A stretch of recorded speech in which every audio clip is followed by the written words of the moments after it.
When the world gets weird and the bills get thick, you call on Clint and you feature Dick. One talks numbers, the other talks slick. Two dads, one mic, yeah, this could stick. Clint's crunching figures straight to the point. Dick's just here to laugh in the joint. It's the Clinterific Show Featuring Dick. Dick's quick with a joke, Clint's got the math. Together they'll balance your checkbook and your laugh. They'll talk finance, fun, and fatherly fails with liquidity dreams and 401k tales. So grab your coffee, join us a ticket, the Clinterific Show Featuring Dick. Free audio post-production by alphonic.com. Show is a weekly science and rage-based podcast where everything is a contest, and there AMs no rules, especially grammar rules. AMs. Nice. Yeah, that's, there's no grammar rules, so. Of course, because why would there be rules about grammar? So I was writing down some different ideas that I thought we might be able to go through. Just as different topics. So I just was like, my goal this week was to write down 5 or 6 topics that we could go through, and once I had those, then we could decide whether or not that was something we wanted to quote unquote green light or whatever. So the first one, I think we already talked about it, was Jordan Belfort and how much of a garbage person he was, and how he's, whether or not he is being fawned over by all of these goofy millennials that think it's completely okay for him to do what he did to screw however many people out of millions of dollars like he did. So that was one of them. Hey, Clinterific is available. Hey, I'm all over that. Just rubbing it real quick. Yeah.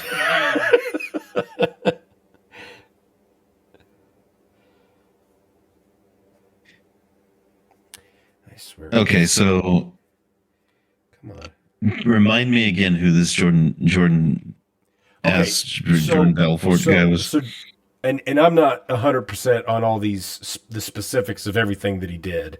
So, I mean, you've seen the Wolf of Wall Street movie, right?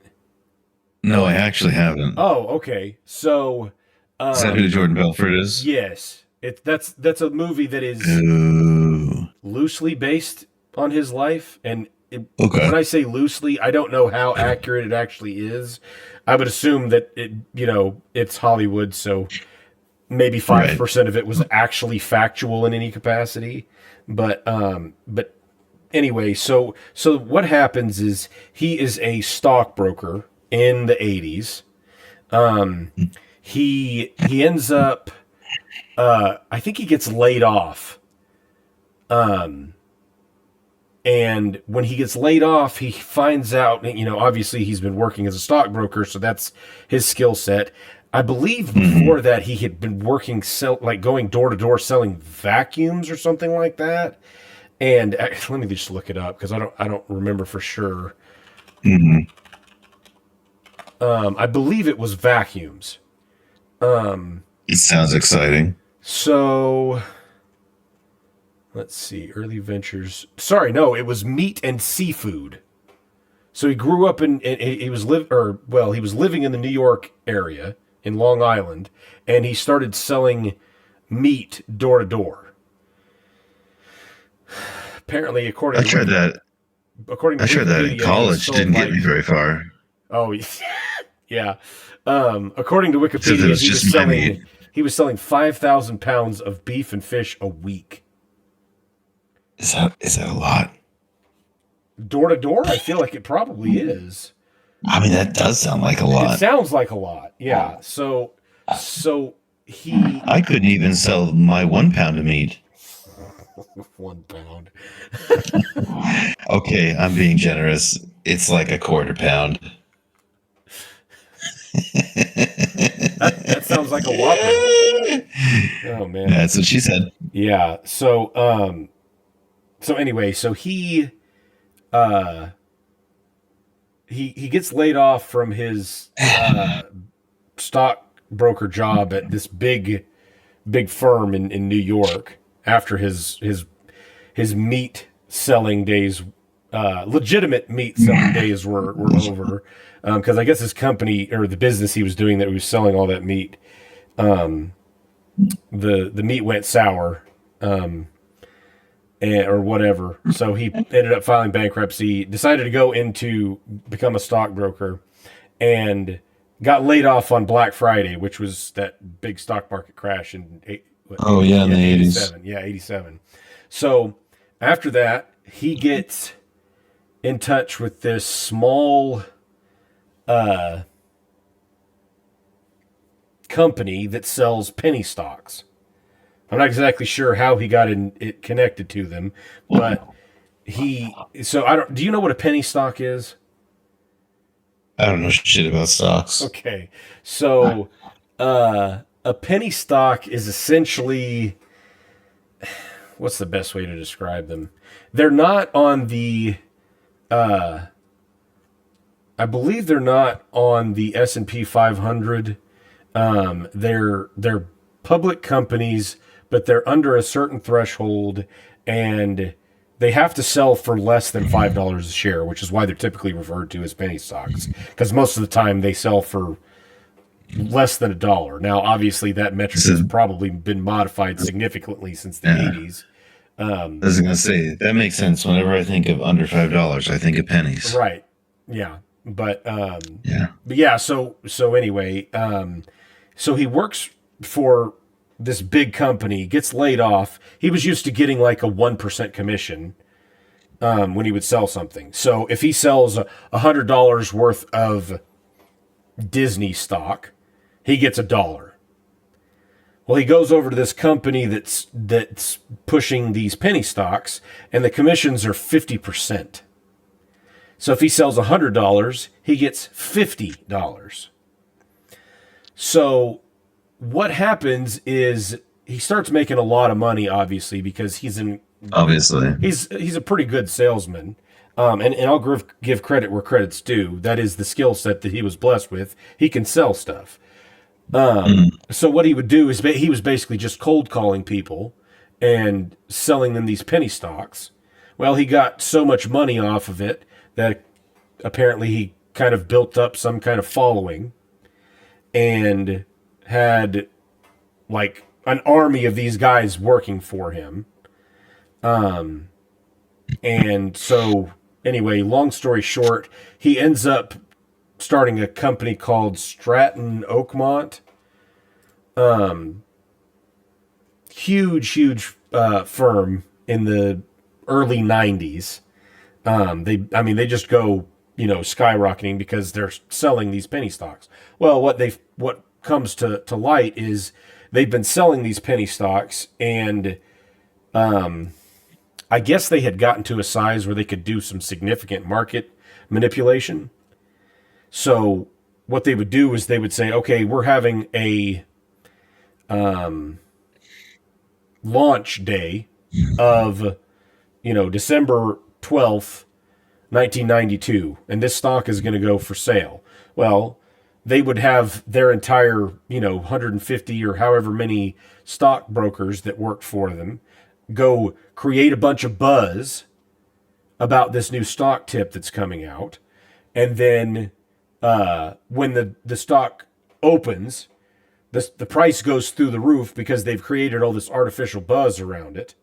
And then they dump all their shares, and it ends up being what's called a pump and dump scheme. So you've probably heard that term maybe recently with these cryptocurrencies.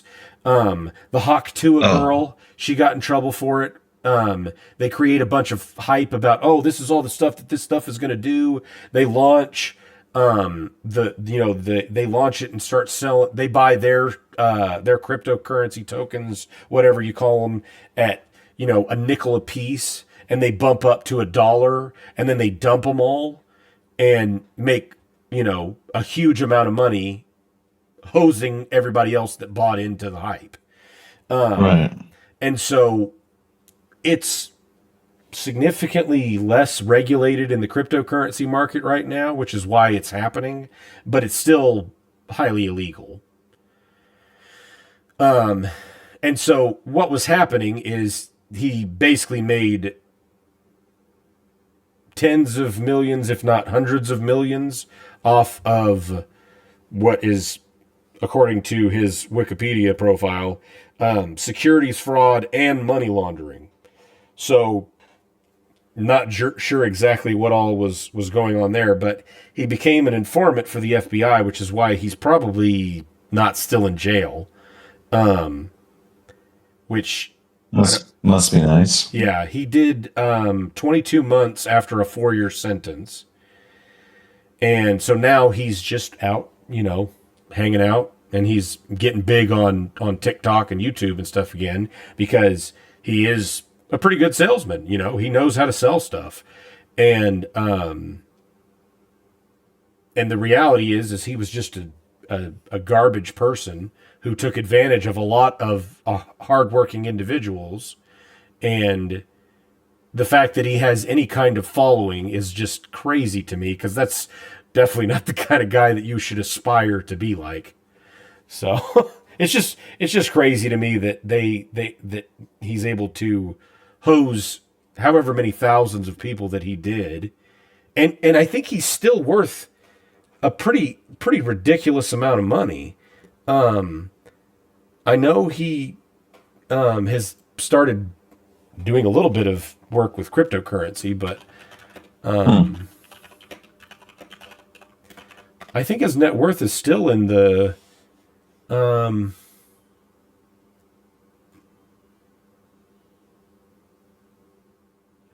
well, according to AOL.com, his net worth is actually negative $100 million. Not sure how Right. you can have a negative net worth of that much unless he's just required to pay back that money in some capacity over the rest of his life. But I mean, I would say he's probably pushing 60 at this point. I mean, yeah, he's 63. You're only going to live so long. But yeah, anyway, it was just one of those things. You watch the movie and, it's, I think it's a Martin Scorsese's film, that has him the protagonist. Well, yeah, I mean, it's about his life, but like, that's a dumpster fire of a human being. And I would have a hard time, like, from an ethical perspective, listening to any advice that he gave, because like, yeah, you can sell stuff to people, but you don't have to do it and manipulate them in doing so.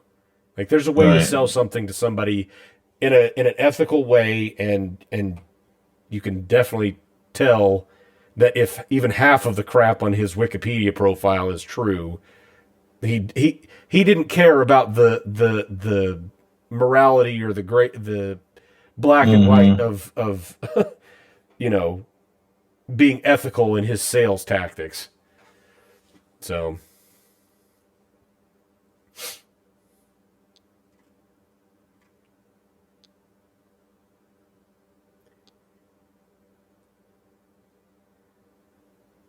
but yeah, it's just one of those things that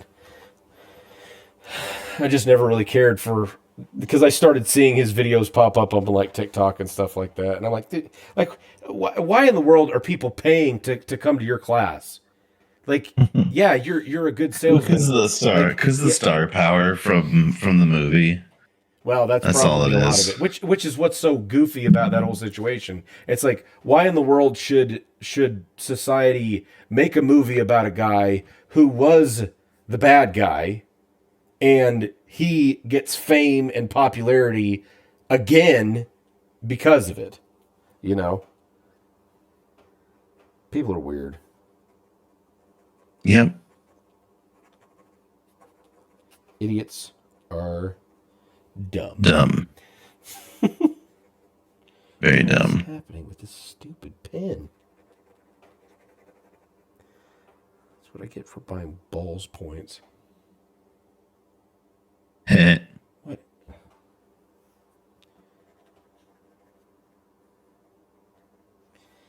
Great, I have ink all over my finger now. Okay. So yeah, that was the first topic I was going to bring up to you, which I feel like we already talked about, like the whole thing, but I could probably do more research and give a more educated expose on what actually went down. I mean, you know, it's hard to treat Wikipedia as a gospel truth article machine. I probably need to pull up ChatGPT and have it give me a condensed, hey, why is this guy a monster?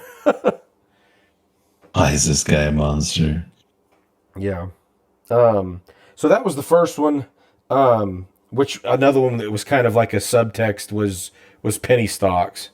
And so like talking about that in any kind of length. But that's like some of these, you know, as I was, you know, kind of writing down ideas and all that stuff, I realized that, you know, Jordan Belfort could be something that you could talk about for a literal hour, whereas penny stocks, I mean, that could be anywhere from 30 seconds to 2 hours. Just depends on what level of depth you wanted to kind of get into with something like that. So, I think it kind of depends more on what you want to dive into.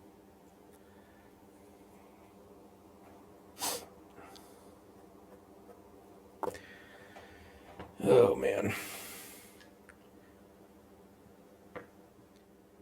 Have you been enjoying your Arc Raiders experience so far? Oh yeah, it's been fun. Cameron and I played for quite a bit last night. Let's just say not every run is successful. Is it PvE or PvP? It's PvEVP. Okay. So it's both. It's like you and a whole bunch of people are all basically dropped into a map, right? And you I mean, you can like be cool with other people, or you can be a dick and, you know, kill them. And we had both happen. And then of course there's also the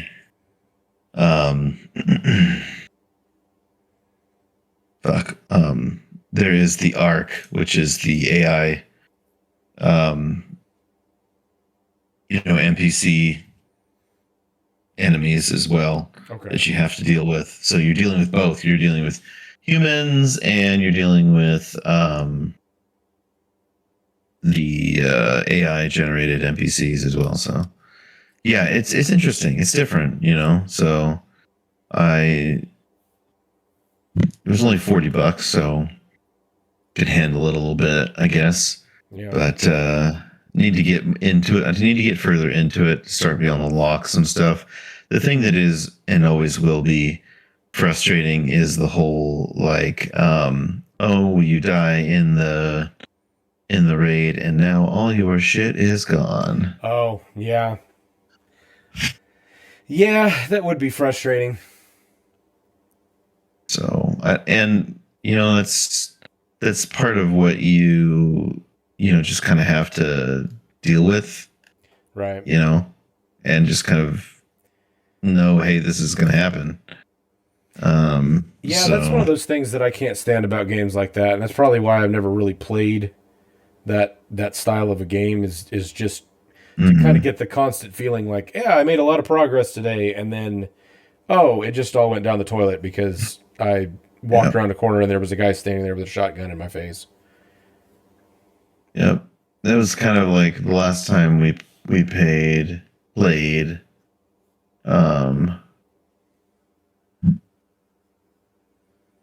I don't want to do that, but the last time we played,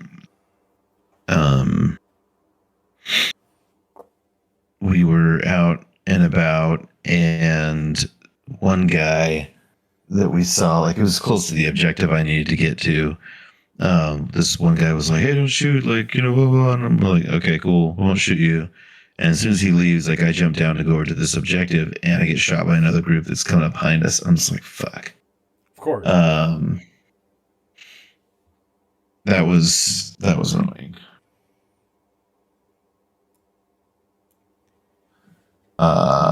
Skip that. Next.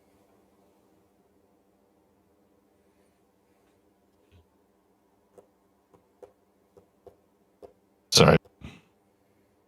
Setting us up a Google account with the Clinterific Show at Proton Mail email address.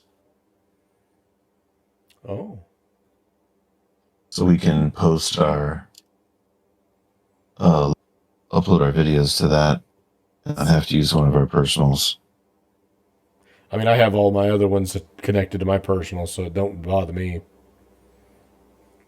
I mean, I like the idea of having something that's not tied to our personal stuff. Oh, that's fine. You know, that's me, and I'm more techno paranoid now than I used to be. Yeah, I know, Ricky. I know. It's okay. I know.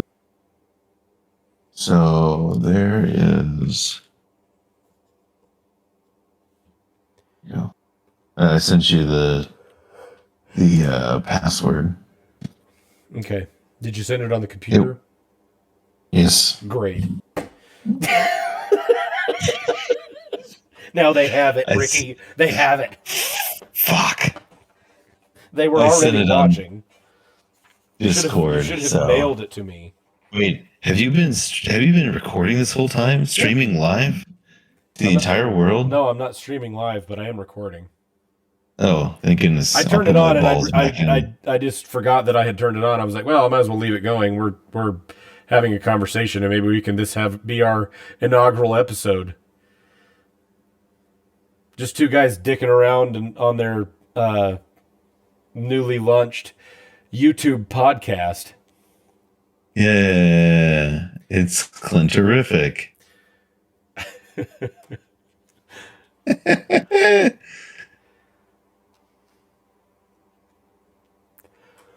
Right. Oh, man.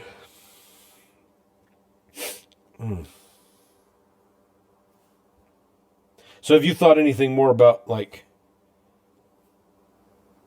any specific topics that you want to talk about? Not really.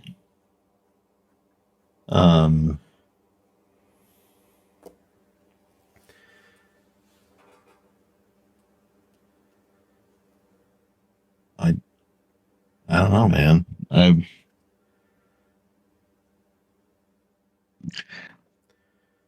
I mean, I know we talked about, obviously like the financial stuff and maybe like dad stuff or whatever. Yeah. Which is cool with me. Like, I feel like men's issues are definitely really important. Not just like, 40-year-old dad and stuff. Like but also health? just like, yeah, like men's, like the magazine, mental or like health. just like actual. Yes, like the magazine. Oh, okay. No, like actual health. Oh, okay. Like, I think men's mental health more than anything else, like, is. I would love to see Ryan Reynolds on the cover of Men's Mental Health magazine. Gosh, he could, yeah. He's partially responsible for men. I mean, just, and I can't say that, but just, like the whole. I don't know what I'm saying anymore. This is I'm just rambling. A no holds barred podcast. I mean, yes. Yes, it is. No holds a barred. No holds. It is no holds barred. Noel? No. No holds Holds. barred. There it is. Barred. Okay. Yeah. So I was right. Answering the real questions here right now. We Yeah. are. It's also apparently a movie with Hulk Hogan in it from 1989. So Go on. not only does it mean something about holding bars or not holding bars or holds being barred, Not, but it's not also barring holds. it's also a let's see how, hey, they knocked it out of the park with this one because it's got a 4.4 stars on IMDb. Ooh. Wait, what's that out of? 10. Yikes. I was hoping it was out of Are you one of 5. those Rotten Tomato purists or whatever you want to call them? Oh, hell no, man. Hell no. I would say if I was going to look at Rotten Tomatoes as a gauge, I would look at the fan score over the critic score. Accurate. So let's check let's make sure that we're giving this movie a fair shake. So tomato meter for the critics review side is 10%. So, Naturally. but popcorn meter shows it at 34%, which is a spilled Also not great. bucket of popcorn. I don't know the significance of the different whatever that is. I would assume that if you're not happy with the movie, you spill your popcorn. Yeah, I think it's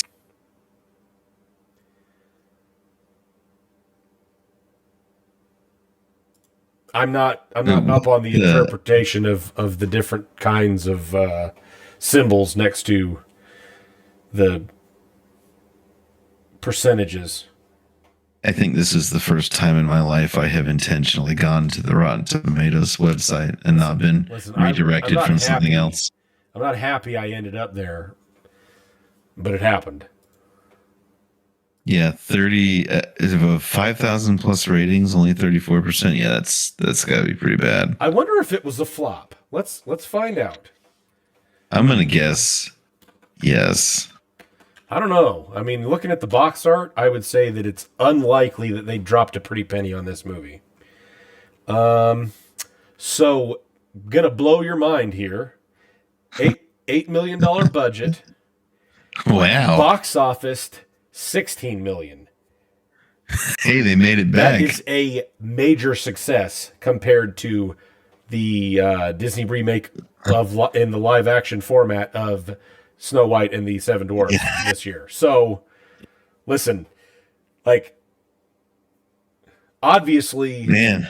putting Hulk Hogan in a movie in 1989 was box office gold because that was 100% return on investment.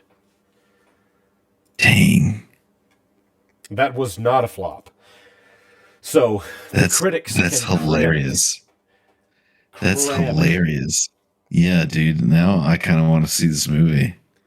Listen, I think that could be one of our deals for our podcast is we pick a randomly obscure movie and we watch it and then we have to predict whether it is a box office flop or not. Right. We could call it Flop or Not.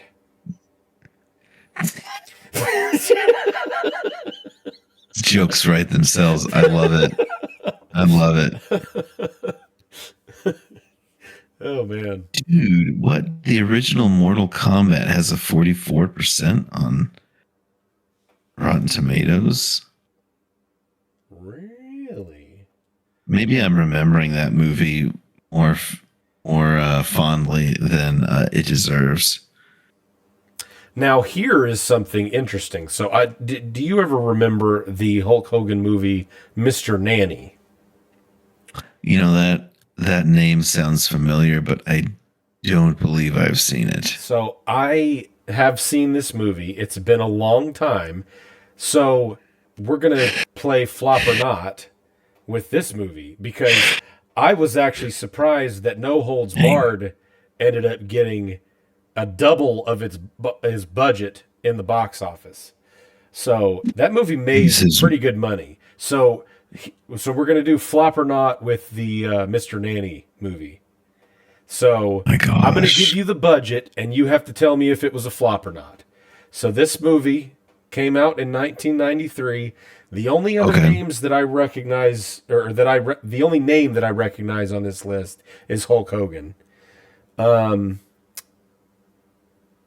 I don't know anybody else on the starring list. Now this is Wikipedia, not anything else. So this is just bullet points. Oh, gotcha. The budget is $10 million in 1993.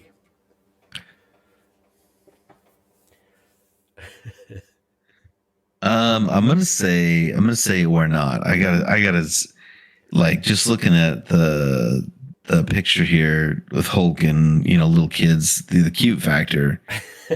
it's PG, so it's got to be it got to have at least made back its what it put out. I'm actually surprised it actually didn't even make half of its budget back. So it was a significant flop. Amazing that No Holds Barred doubled its budget, and this, a family-friendly movie, he didn't even make. It was $4.3 million was box office. Oh my gosh, that's pretty astounding. So we're gonna go for the hat trick here because we have let's see. Okay, so this is the third Hulk Hogan movie.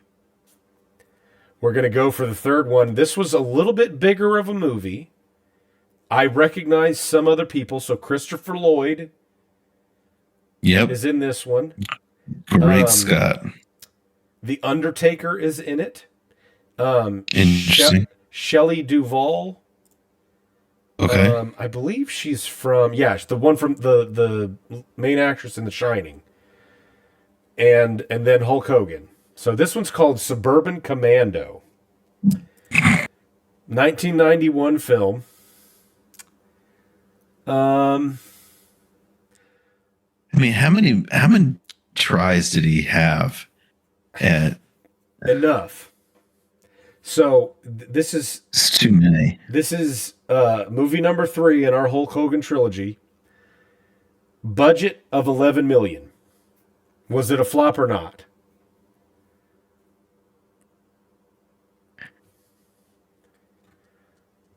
Oh man. I mean, it's got some big names in it too. Yeah. Christopher Lloyd in the 90s, like. Yeah, that was. This is fresh off the coattails of the Back to the Future franchise. I mean, I think The Shining came out fairly recent. I don't know when The Shining came out. I feel like it was in the mid 80s.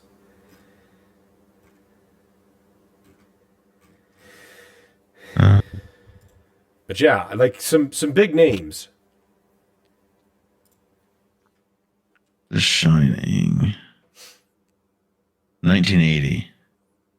So this is like 10 years after The Shining 10 years came after out. The Shining, so she's lost a little bit of her steam, but Christopher Lloyd was still pretty big well into the 90s. I mean, Christopher Lloyd was in the Back to the Future movies. He was in the Dennis the Menace movie. He was the bad guy in that. Like, yeah. Who Framed Roger Rabbit? Remember that one? I did not know he was in. Of course, I haven't seen that one in ages. Yeah. I have not seen that movie. Yeah, he was. So long. Yeah, he was the baddie in that one, and I remember as a kid seeing it, and like there's this one scene where his eyes like engorge and like pop out of his head, and it was like it was kind of creepy. Wow. Yeah. Anyway. Okay, so budget brief reiteration of $11 million in 1991. And I'm going to give you the window that it released too, because I do think that gives away sometimes whether if it's going to be successful or not. So this was released on October 4 of 1991. Pre-holiday, like before the holidays. Yeah. And I'm looking at the promotional art for this movie, and I'm gonna say it flopped. Like, not a huge flop. It only did $8 million in the box office. What did you say? It was $11 million? $11 million budget, and it lost. Jeez. So it lost about $3 million. Interesting. Like I'm kind of surprised on that one because I do remember seeing that movie it's been a while since I've watched it, and I would be willing to bet that probably actually made some money after all the home video sales. It's the syndication Right, and it runs and all on that like stuff. cable or Yeah, something. I would be willing to bet that it probably got some of its budget back, and maybe made a little bit of profit overall. But I am surprised that it actually lost money.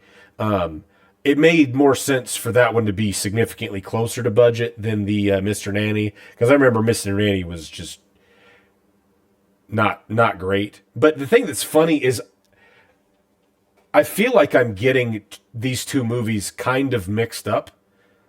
Like they could be kind of the same movie, if I'm being completely honest, because I don't remember any one specific scene from either of the movies, but I feel like the Suburban Commando had a little bit of extra oomph that should have pushed it closer to hitting its budget. But it's something that I remember. I would have to go back and watch it to tell you, like, oh yeah, that was 100% terrible movie, Right. and it should have flopped or whatever. Because there's a lot of movies that come out that, like, I legitimately don't believe they should have been flops. I understand why they were, and a lot of it is because of these insane marketing budgets that they do and these crazy contracts that they sign these actors and actresses up on before the movie even comes out. Like it's insane the amount of money that they give some of these actors that have no means of justifying a price tag that high.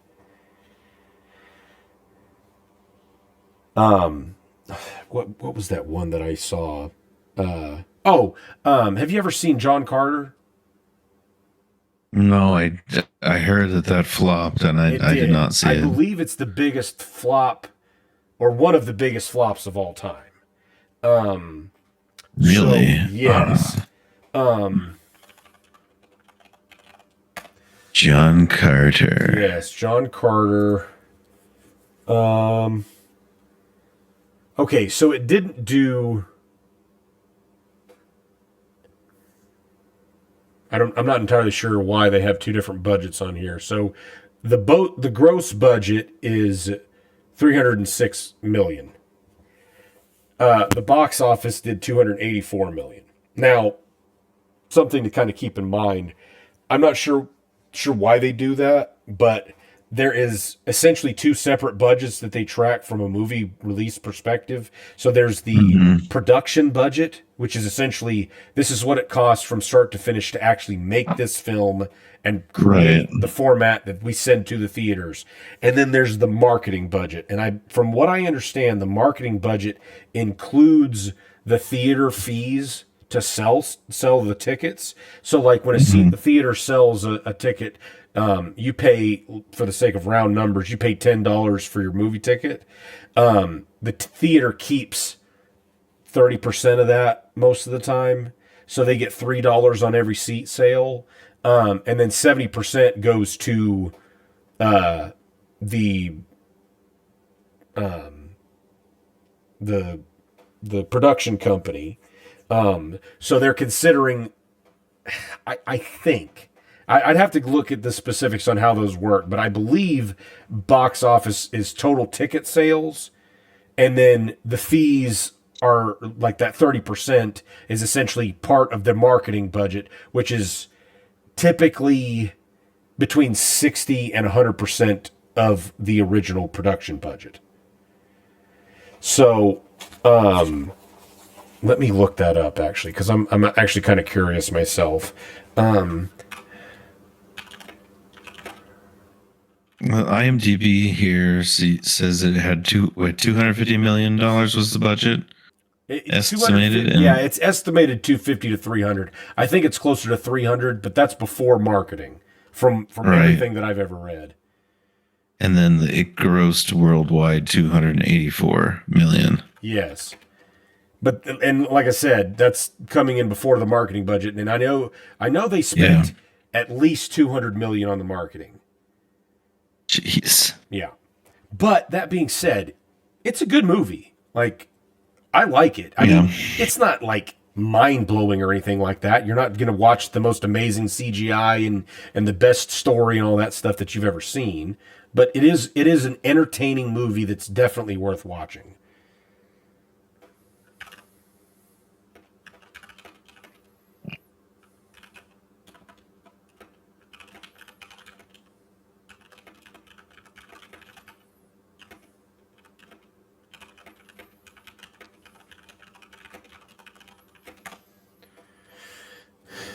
So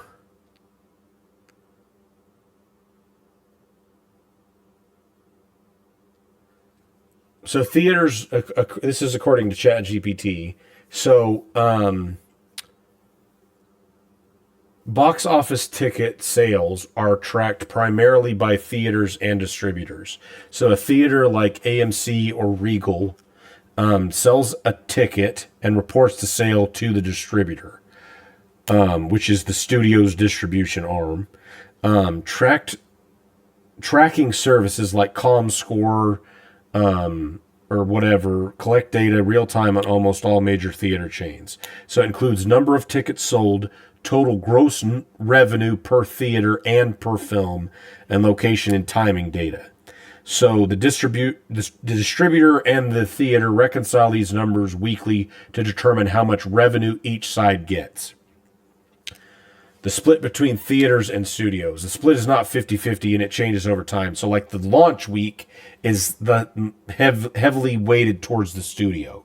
So that's why movie production companies want big opening weekends and they don't care if it sells a lot of tickets later. So in week one, it's 60 to 70% of ticket sales revenue split goes to production company. By week 4 or 5, usually, and obviously it depends on the contract, it usually drops to 30 or 40%. So the theaters keep the rest. So on the front end, theaters get 30%. On the back end, they get 70. So it's, starts out weighted way more towards the production companies. So, if a film grosses $100 million at the box office, then the studio might receive 50 to 60 million after theater cuts. So that's why it says, when John Carter says that it had a box office of 284, 60% of that is, I'm too freaking tired to do the math, but let's, 2.8. I would say it's probably in the realm of about 210. That the production company got to keep. So, let's ballpark between 180 and 210. So that means right there, they're already under their budget by a good margin. And then they also have, their marketing cost. So there's the, advertisements, trailers, and then, like the press tours and stuff like that. Mm-hmm. And marketing, according to this, is almost always a separate budget. Because I don't know exactly. So like, for example, if you go to a Disney movie and they show trailers before the movie and they show 3 Disney trailers, that's already their own films, so I don't know what the difference is from like a charge perspective on the movie theater side. Like how much are they charging to show those trailers? If it's all one block of trailers for a company, or if they have like this one was for Disney and this one was for whatever's not Disney anymore. I don't know. But anyway, so. But yeah, so amazingly enough, I don't know why that movie. I mean, I have I can guess as to why it probably did so bad. There's a handful of reasons. The marketing on it, they paid way too much for it, and quite frankly, as far as I understand, any amount that they paid, whether it was $1 or $100 million, was too much. As bad as the marketing was, because I know, and like I read some of the John Carter novels when I was younger, and my dad's read them all. So when it showed the trailer for it, I knew what it was. And I still, if I had not been reading the books and been looking for it, I never would have found it. Because the title is just John Carter. It should have been John Carter of Mars. Because the title is such a generic name.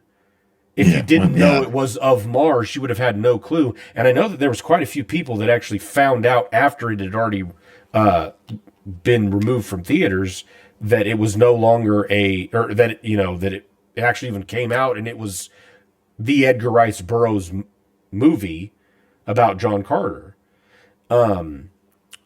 Which I don't know if you knew this, but he also was the writer of the Tarzan books.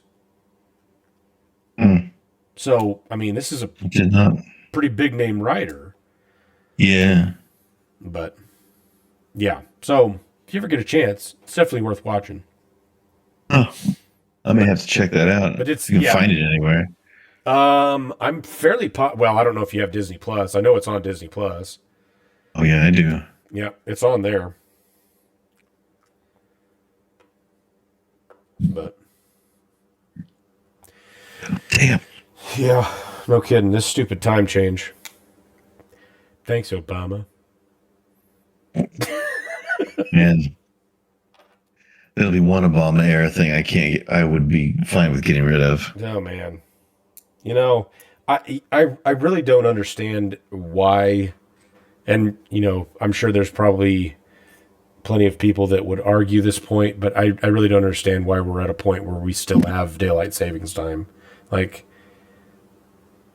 the way that the world has transpired in the last few years, I think it's people have enough control over their clocks to be able to say, okay, I just have to get up early because the sun goes down early, you know. I think people just don't like change as much as they complain about having to change their clocks.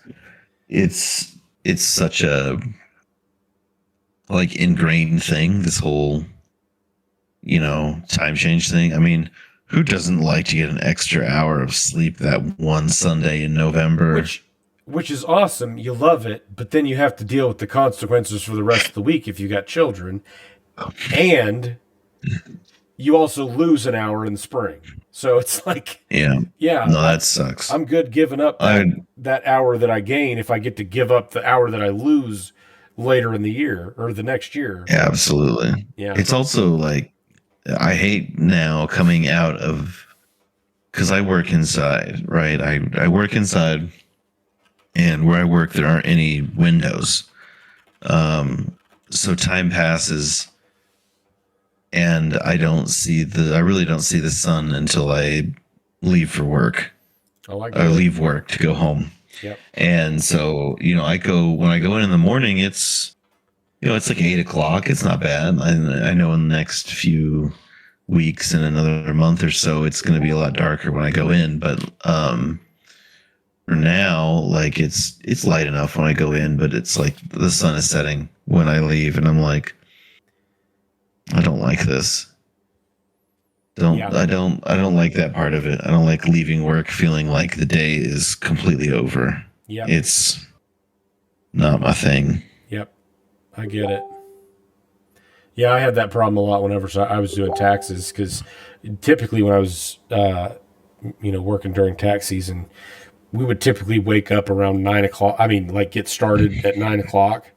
And then I would be there usually the earliest night time, like the earliest time I would leave was about 10 o'clock. But there were nights that I was leaving at midnight. And yeah, it's just, that's what you did. So, gosh, how much do you miss working? 0%. If there's a way for me to miss -%, like I would pay somebody to not have to ever do that again. I mean, that is kind of what other people were doing to you, right? They don't like doing taxes either, so they literally paid you to do it instead. Exactly. Yeah. Which I mean, I've picked up at least some aspect of that right now with our business, because we do that sometimes, but that's like 5% of my workload compared to 280% of my workload. Jeez. Yeah. Oh my gosh. Yep. But well, yawning on our video podcast is probably not a great look. hey, people understand that it's time change. I'm sure they're probably Dude. going to be yawning while watching this. So, and hopefully it's not because they're bored out of their mind. I hope it's at least marginally because they're just tired from the time change. But, Yeah. I mean, it's crazy to me. I actually heard a statistic fairly recently that said the average number of heart attacks after time change spikes for like a week. I am not surprised in the least. And it's not an enormous amount, but apparently it's enough to be a measurable amount. And so it's always been fascinating to me how much of a difference changing your sleep patterns, even just the slightest little bit, can actually impact you. Because me and Ann have been talking about that a lot recently. Because like we bought a new mattress in.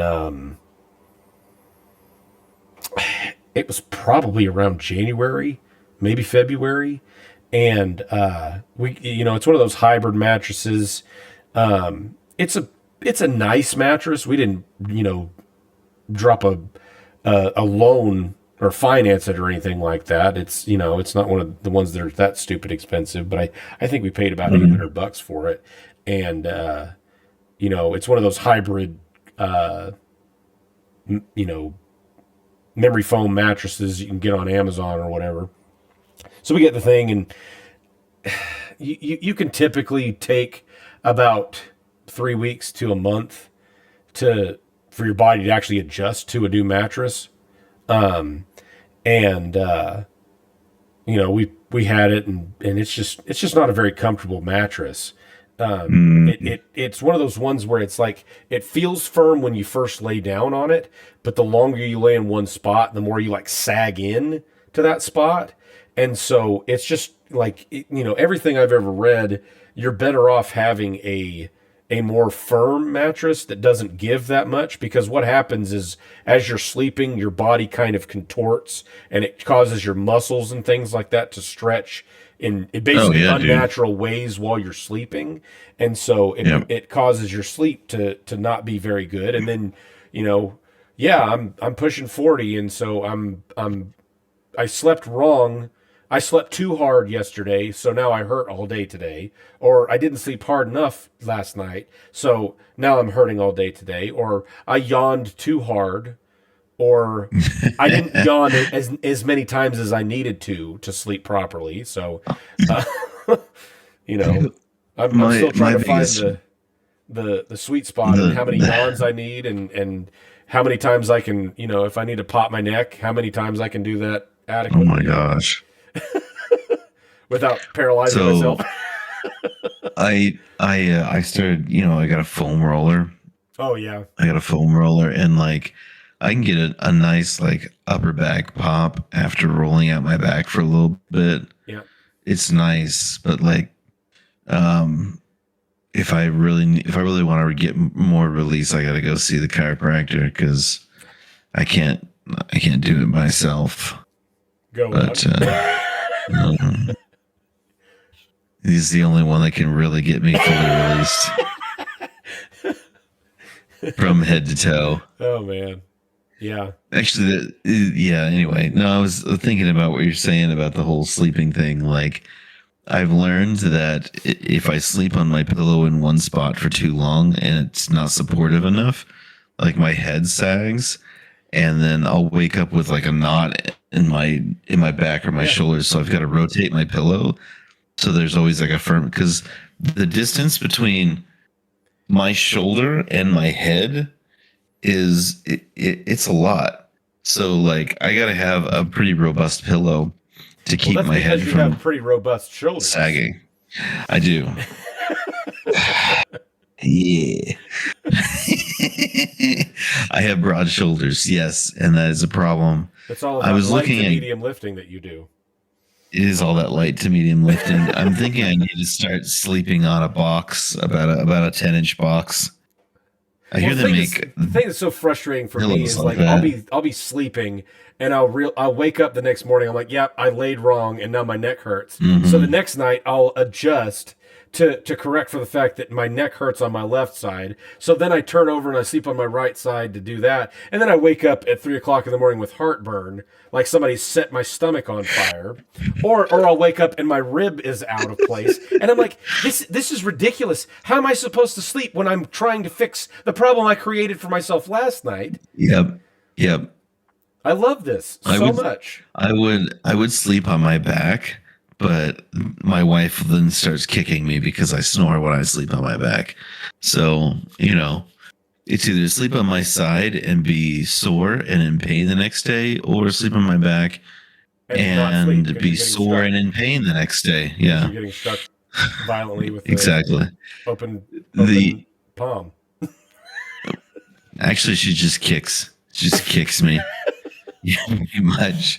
So it's like, really my choice isn't whether or not I want to feel better or be sore and in pain, because I'm going to be sore and in pain either way.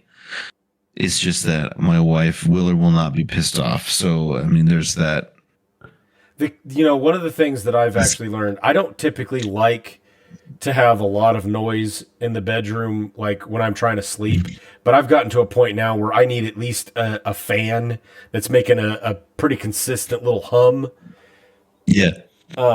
Because the problem is, and I don't know if this got worse when I had kids or if it was just like, I don't know. My brain is more aware of things or whatever, but I've noticed significantly more now. Everything I hear, I'm like, oh crap, there's, something terrible's happened. Yeah. 99% of the time it's just, I had a dream. I was dreaming too hard or too aggressively. It's dad brain for sure. Yeah. I know my wife started sleeping with a noisemaker around the time we started having kids. I want to say, I'm trying to remember when it was, and I'm not a huge fan of it because it's just white noise. Like, I'm gonna sleep with a noisemaker. I want like the sound of rain or like a fire. No, I don't always do the fire because I'm afraid I'm going to wake up in the middle of the night and be confused and think my house is on fire. I don't want to become accustomed to the sound of flames. That is a good point too. Because if I'm used to it, deal. it's Oh like, shit, my house is on fire. Oh no, it's just my phone. Oh crap! Is something burning? Oh, that's me. Something smells delicious. That's me. Yeah. Wait a minute. Little salt on we don't have a smoker. Oh man, ain't that the truth? Yeah. Yeah. Have you ever listened to Tibetan pole music though? That stuff's. I have not. Fire. I do have it's just a noisemaker app on my phone. I don't pay anything for it, but I listen to most of the time. I listen to like a calm thunderstorm. That music to my ears, and I'm out like a light. Dude, no, I like the thunderstorm. Yeah. I've got this app that I use on my phone. It's called A Soft Murmur. And they've got all the different things. You know what they need to make is some kind of like thunderstorm, wind, augmented reality alarm system that you can set up for your phone, where like you've got the thunderstorm kind of going all night, but when it's time for your alarm to go off, like it's like a straight up thunderbolt cracking inside your bedroom. And you're like, it connects to your bed where it kind of shakes a little bit like you've been zapped. Oh my gosh. You just got done talking about how the time change brought about an increase in heart attacks. I can't imagine what this app would do. I don't think it's going to create more heart attacks. I think what it's going to do is make sure that people are out of bed on time. Because if you think about it, like if you are running the risk of literally crapping your pants every morning, you're probably going to wake up before that alarm. Dude, you're gonna be so dead asleep, and you're gonna hear this thing go off. You're gonna fall out of bed and just have a seizure. Yeah. Or just have to make it's sure gonna be that like a soundtrack to your dreams. That'd be pretty trippy. Oh man, no joke. At least then I may be able to remember some of them. I don't know about you. Like, have you ever had that issue? Like, I have some of the most insanely crazy dreams, and I'll wake up and I'll be like, man, that was a crazy dream. What was I dreaming about? Like, that's pretty common. It's like, as soon as I wake up, unless I've actually started thinking about this, because I think I probably have. I don't know if you've ever been able to do, what is it, lucid dreaming or whatever, where like you are aware that you're dreaming and you kind of start controlling things. I think I do that sometimes, but I can't remember it. So as soon as I get control, I don't remember anything. So unless I wake up and like explicitly, like out loud say what I was dreaming immediately, I won't remember it in 10 minutes.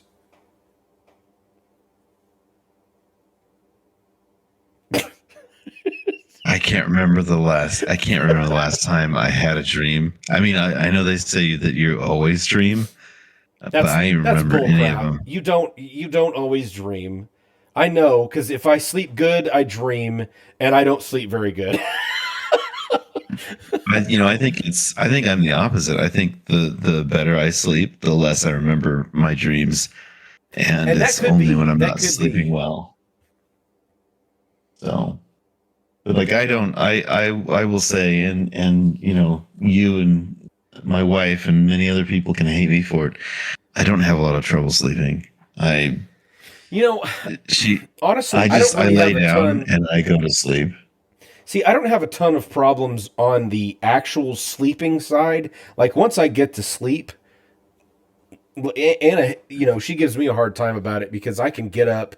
Like if I got to go to the bathroom or something in the middle of the night, or I'm thirsty or whatever, I can get up and go do that and go back to bed. And like I'm operating at like 5%. Like I'm literally just enough brain capacity to walk, and I'm getting back into bed and I'm out like a light again. And I think that's mostly just because I've had, like, when I was little, my bedroom was on the second floor, and like to get down out of my room, there was like a little loft ladder that's basically the equivalent of like most ladders that go up to your attic. Like the folding ladders. Wait, was that the same house that you guys lived in when I visited? Yes. Okay. Yeah, I don't remember last time you lived up there. Yeah. So that was before we added Harry freaking Potter shoved you up into the attic. Well, it was. I mean, I was 7 years old when I was living up there. But, okay, fine. Yeah. But we added on to the house when I was 14, and so that room was way bigger after we added on. Okay. Yeah, because it used to be like 7 by 10. 7 by cupboard under the stairs. Yes, I mean it was a tiny little room, and it was only at the peak. I think it was 5'6" at the peak, and obviously you're in the point of the house. And so it was like 5'6". Of course, I was already 5'7", and so I was already having problems hitting my head. So I think it was just one of those things where I had to be able to wake up and not be awake for the rest of the night. So I had get up and not bang my head on the lights that are already hanging down from the already ridiculously short ceiling, and then go down the stairs and not die on the way down, and try to do it somewhat quietly, because everybody knows when you walk down attic stairs, it sounds like a spacecraft is taking off in your house. But I was always just able to to do it and go back and get back in bed and pass out immediately. And I think I've just kind of kept that. Anna was giving me a hard time. We were making a bottle for Lincoln when he was a baby, and she woke me up to help her. I don't remember what the specifics of the situation were. I was not awake. She thought I was awake, and I was not awake. But I was in the kitchen standing next to her following instructions, which is what was giving her the impression. Yeah, she told you about almost? No, I just mean like I feel like I've lived this story. Like this is something that I've had happen. She's putting hot water in his bottle, and the water was like scalding hot. And she says, "Here, put water in the bottle." And of course, I took my hand to just stick it in the water because I was just basically listening to the exact instructions that she was giving me. Well, she grabbed me right before I put my hand in the steaming hot water, and she's like, "Clint, that's hot water." And that was when she realized that I was not awake. I was on autopilot and just kind of moseying around and doing her, very simple commands like walk and, don't go outside and don't start the car and stuff like that. And the lights are on, but no one was home. Exactly. And I go back and lay down, and I'm completely passed out and unconscious again. But I think my problem has always been more so with actually getting to a point where I'm ready to go to sleep. Because it's typically between, at the absolute earliest, like 11:30, when I'll even want to go lay down and go to bed. And then it's typically like 1 o'clock where my brain is like, okay, I'm done. We're going to sleep. Once I go to sleep, I'm good. But it's just getting my brain to, get to that point where it's just like, okay, we're tired. Go to sleep. I started getting up really early. I don't know how long has it been. It's been almost 2 months. I mean, I've been getting up early anyway. Like, it's the only time I have time to actually do things with peace and not have to be worried about being interrupted. So the early morning is my time, right? I like mornings anyway. So like I am pretty gassed by the time we get to. Lately, it's even been like 8 o'clock. I'm like nodding off on the couch because the wife. She's got to come home and get all her words out and whatnot. And so I'm trying to be the dutiful husband, sit there and listen. And it was just like a couple nights ago, she had to reach over and be like, hey, because I was literally just Ricky, falling asleep on the couch. Because you were falling asleep when I was talking to you when I was there last weekend. So. No, you see exactly, exactly what I'm talking about. Yeah. It happens all the freaking time. Yep. I sat down to watch an episode of one of my favorite YouTube creators, and I woke up. I don't know how long it had been since it was over. It had been over for a while. It's like an hour. It was like an hour-long video, right? And I did not remember it ending. It just was like, oh, frick. So I had to go back and watch it again. Yeah. Like in the morning because I just stacked out. Yeah. So like, when my body's ready to go, like that's the thing. Like, and just knowing yourself is part of that.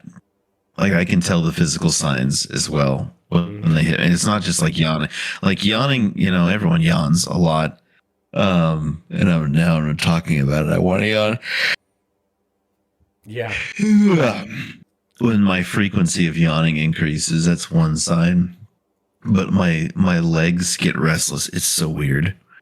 Like it's almost like I can't stop moving them, and like I have to flex my feet, like flex the joint, or it's almost like my legs almost ache.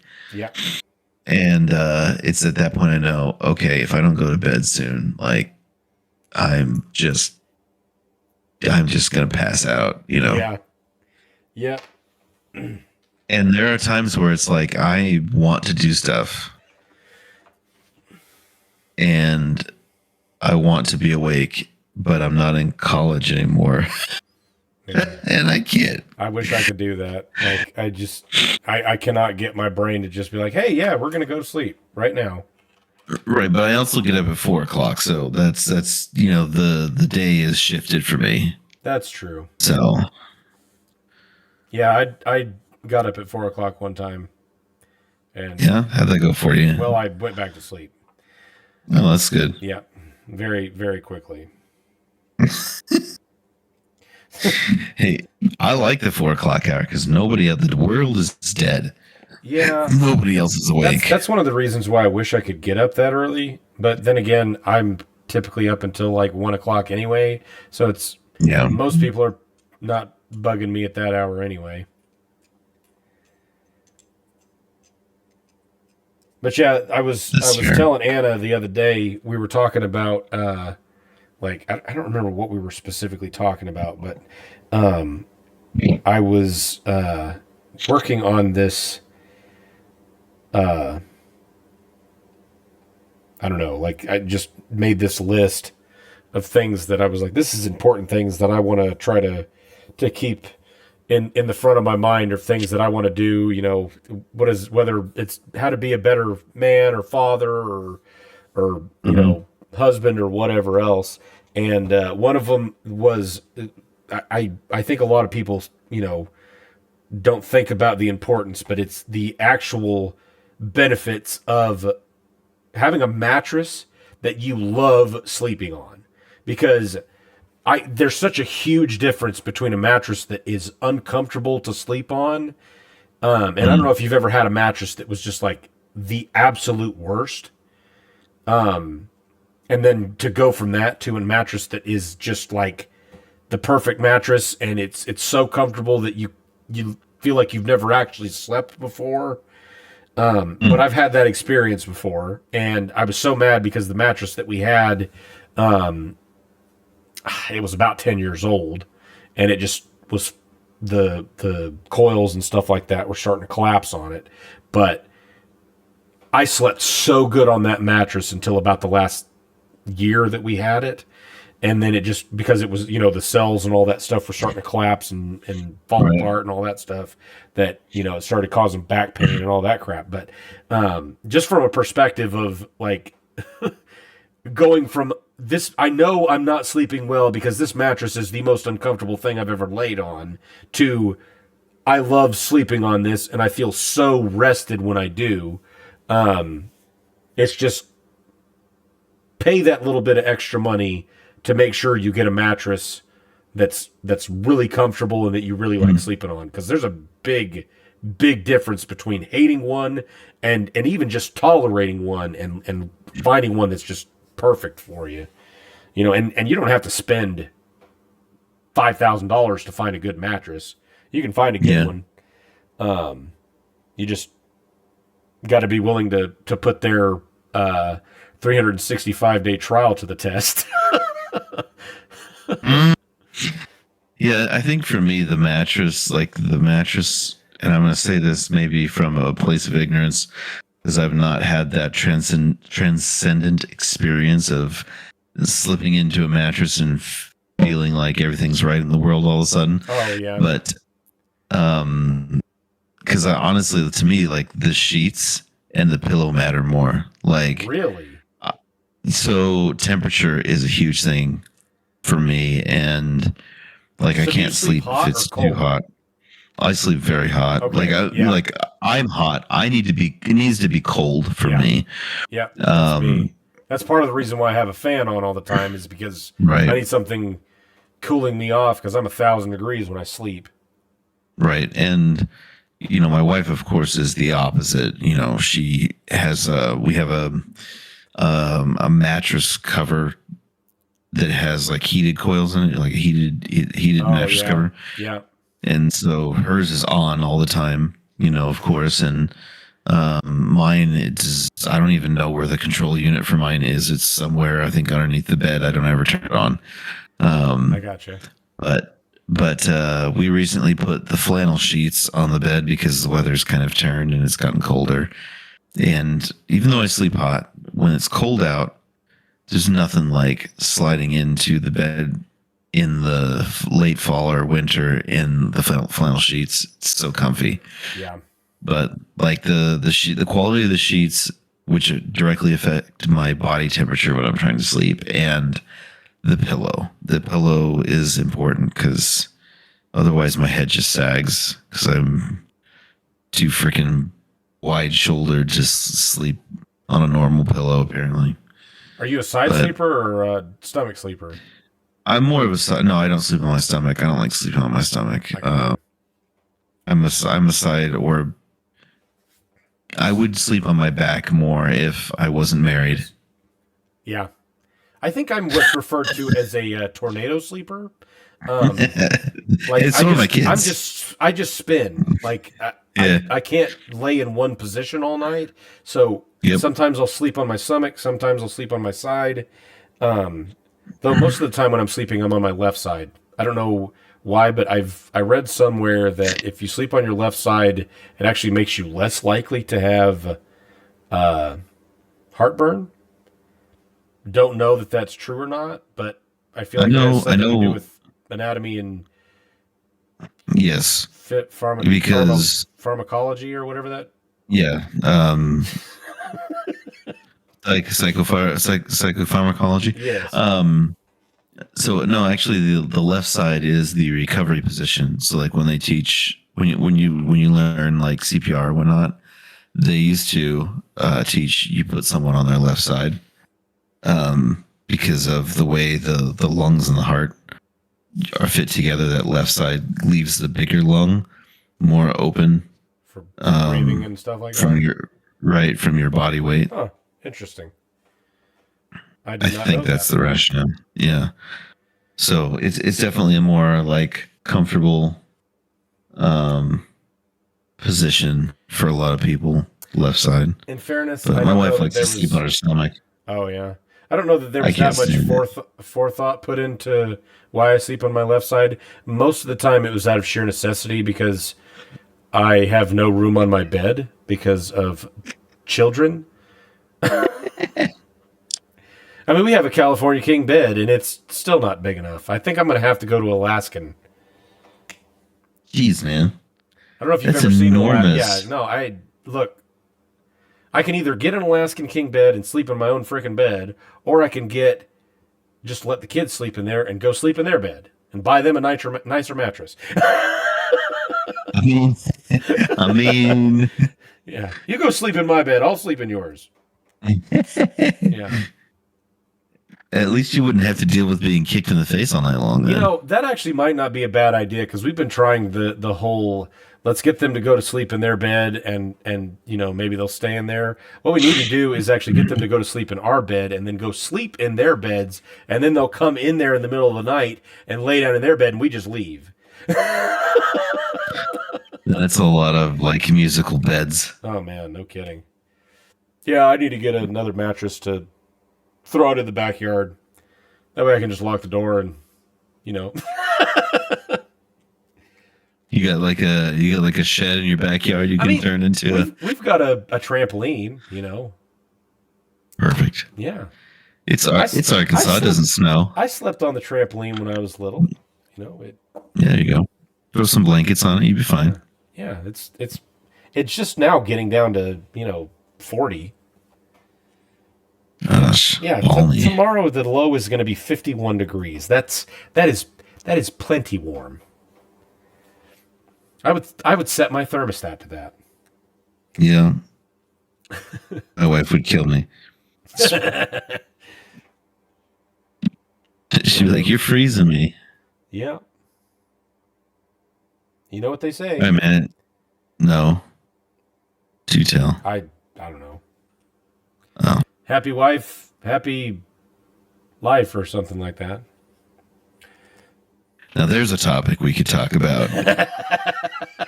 Because I have some things to say about that. For another day. Yeah, for another day. Yeah. Oh man. Well, I think we've covered as many topics as we're going to cover tonight. Do you want to call it a night? I do. I'm sorry. Oh man, it's already 10 o'clock. Yeah, I need to go to bed, man. I'm starting to fade. Yeah. Okay, well, I'll do some editing and stuff on this and see if I can get it. Oh shit! And this is going to be the inaugural episode. So the Clinterific Show. Yeah. Yeah. Free audio post production by alphonic.com.